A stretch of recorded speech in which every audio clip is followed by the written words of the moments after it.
Good morning and welcome to St John's Service Online.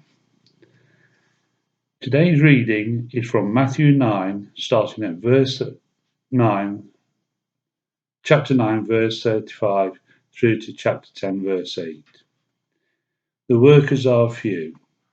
Jesus went through all the towns and villages, teaching in their synagogues, proclaiming the word and good news of the kingdom, and healing every disease and sickness.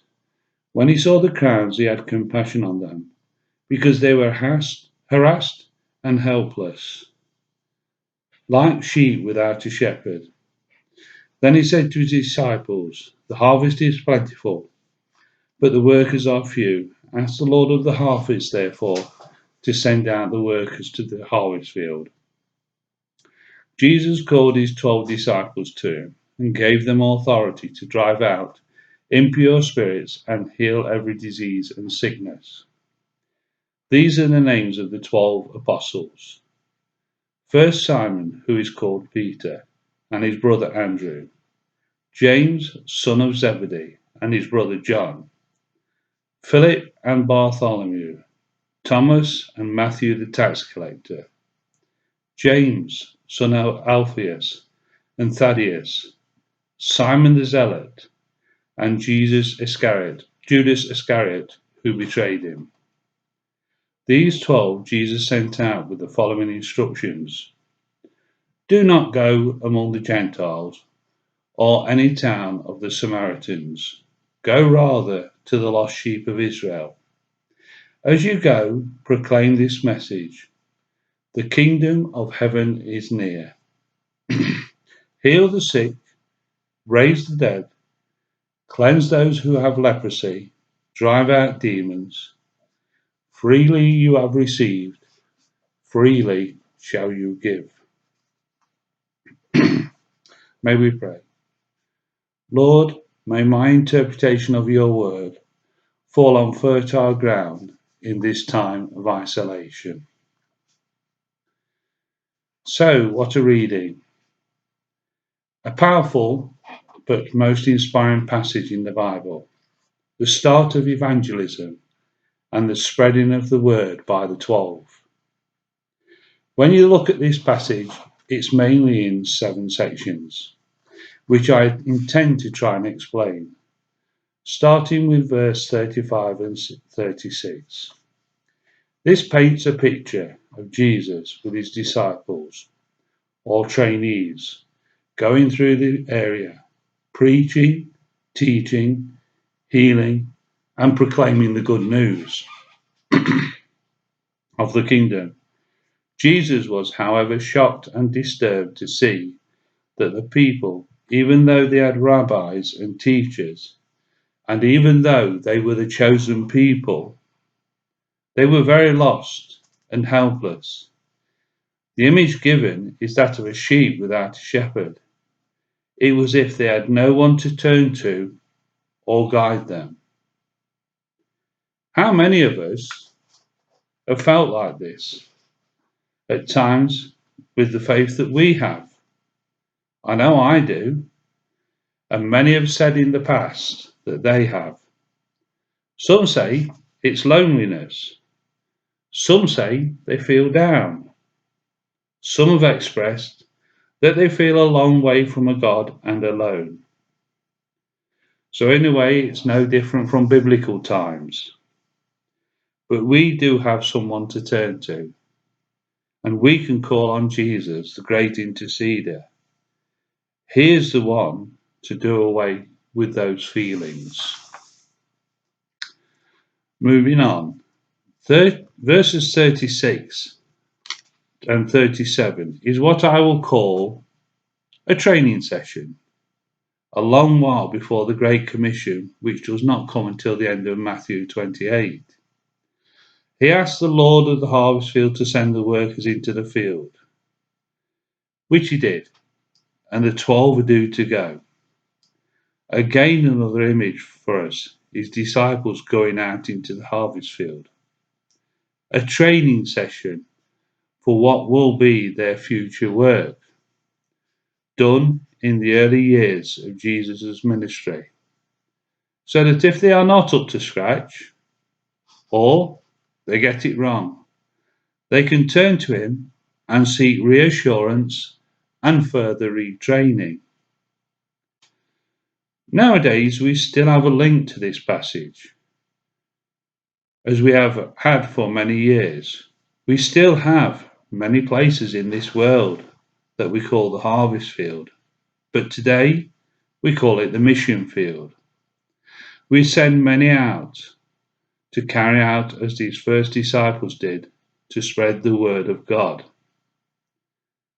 Even from St. John's here in Worksop, we've got our own missionaries that we relate to and are coming back to us occasionally to give an update on their work. Ironically, though, some of what were previously called the mission fields are now sending missionaries to us, and we are called a mission field. An interesting thought as to why it is needed. Maybe the workers and in turn the believers are few and far fewer nowadays. Chapter 10 in verse 1 starts with the command for the disciples to go out and imitate Jesus, the missionary. It states that Jesus has given them the tools for the job. He gave them the authority, the power, the skill to drive out impure spirits, heal diseases and sickness, raise the dead. The one thing it does not say is what they had to do to receive that power and to use it. They had to have faith and belief in God, so that when called upon, He would give them the abilities needs and the miracles would happen. As a result, we all know in other readings that they failed and were rebuked for having little faith and understanding. Do we have enough faith, or is it an ongoing project? For many, it is not a visible or tangible thing. It is not always an immediate answer to specific prayer. Faith and belief is something that grows over time. It's the small things that are confirmed. A prayer may not be answered by a direct result. More often than not, it is answered by the back door with peace and comfort until you realize it is being answered, but in a different way than you were expecting. This happens many times in life where people have requested certain prayers and the prayer has been answered with support, it has been answered with further prayer, and then eventually the prayer has been answered. And people, even through this time, will receive peace and comfort while they are praying. Verse 2 to 5 is a list of disciples. Or is it? Why were they chosen? Israel had been waiting for the new Messiah, that for nearly 700 years, since it had been announced in Isaiah 9. And I'm going to read a small passage from Isaiah 9. I've not put all the verses down, so I've just picked out the important highlights. Nevertheless, there will be no gloom for those in distress. In the past, the humbled land of Zebulun, the land of Naphtali, but in future he will honour Galilee of the nations by the way of the sea, beyond the Jordan. The people walking in darkness have seen a great light. On those living in a land of deep darkness, a light has dawned. The yoke that burdens them, the bar across their shoulders, the rod of the oppressor. For to us a child is born, to us a son is given, and the government will be on his shoulders. Of the greatness of his government and peace there will be no end. He will reign on David's throne and over his kingdom, establishing and upholding it with justice and righteousness from the time on forever. The zeal of the Lord Almighty will accomplish this. A clear, unequivocal reference to the coming of Jesus. He was from Galilee. He was the light of the world. His people were walking in darkness. The yoke of the oppressor, the bar across their shoulders, was Rome and the occupation of the promised land.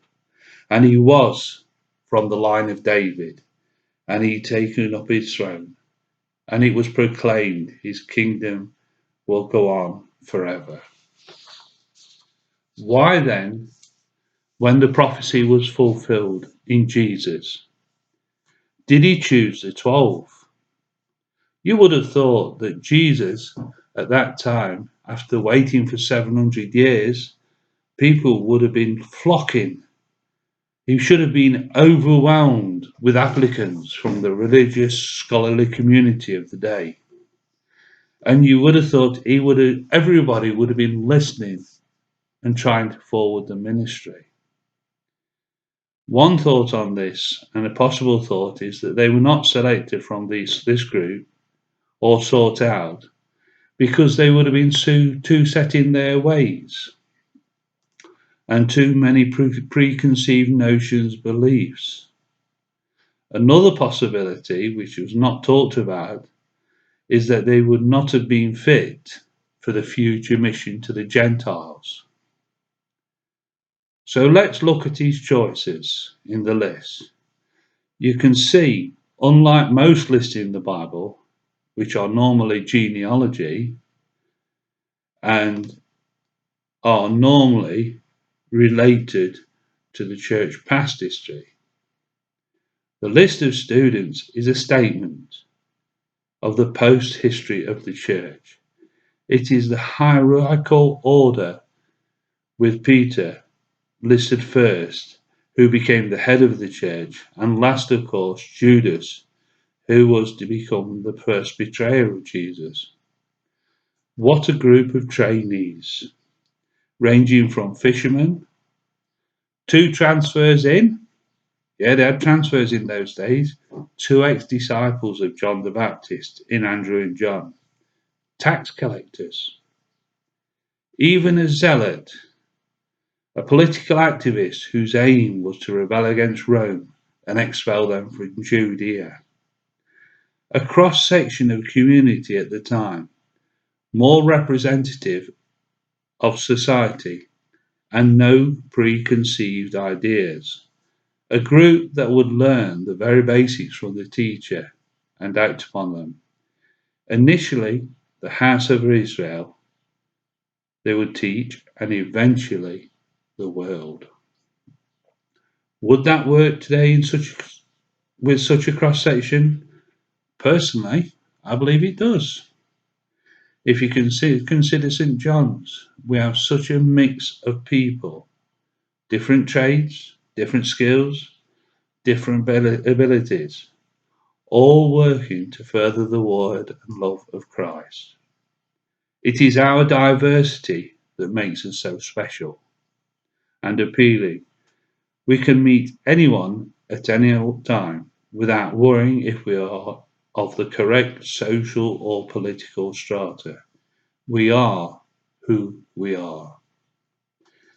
In verse 5 to 9, they are sent out with specific instructions not to go to the Samaritans or Gentiles. This is to do with the fact that they were disciples of the Messiah. Isaiah 9 verses 6 and 7 states that the Messiah will come. He will be called Wonderful Counselor, Mighty God, Everlasting Father, Prince of Peace. And he will be for the lost sheep of the house of Israel.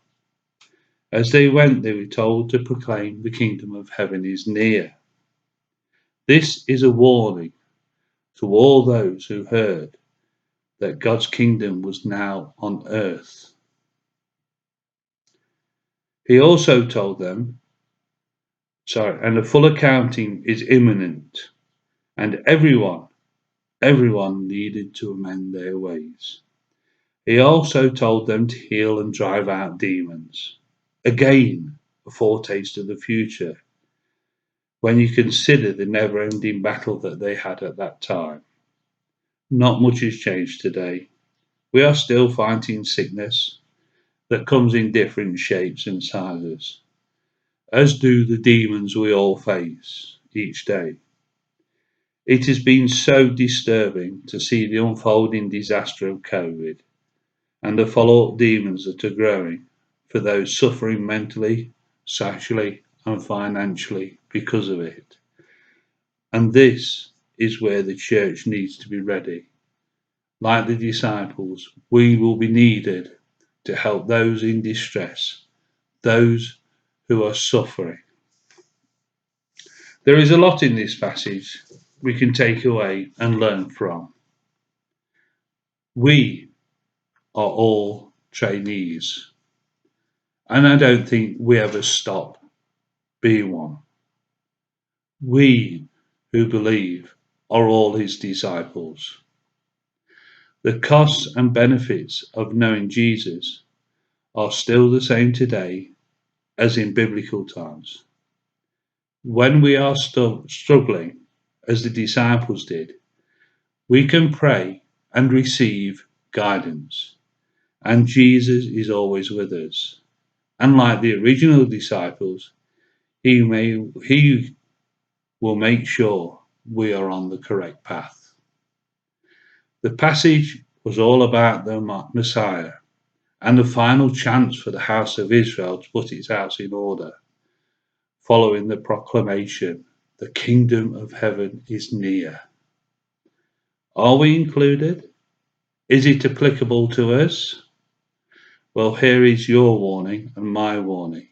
Yes, it is. Yes, it is now. Yes, we are. The turning point for us, and it becoming our responsibility, was the death and resurrection of Jesus. Once he was resurrected, it became a mission to the Gentiles, as in the Great Commission. As some of you know, this is what led me to the training and speaking today. I acted upon hearing a sermon in Germany on the Great Commission. It is not just for the house of Israel, but for me, you, Worksop, and the world. He died to save us all. Amen.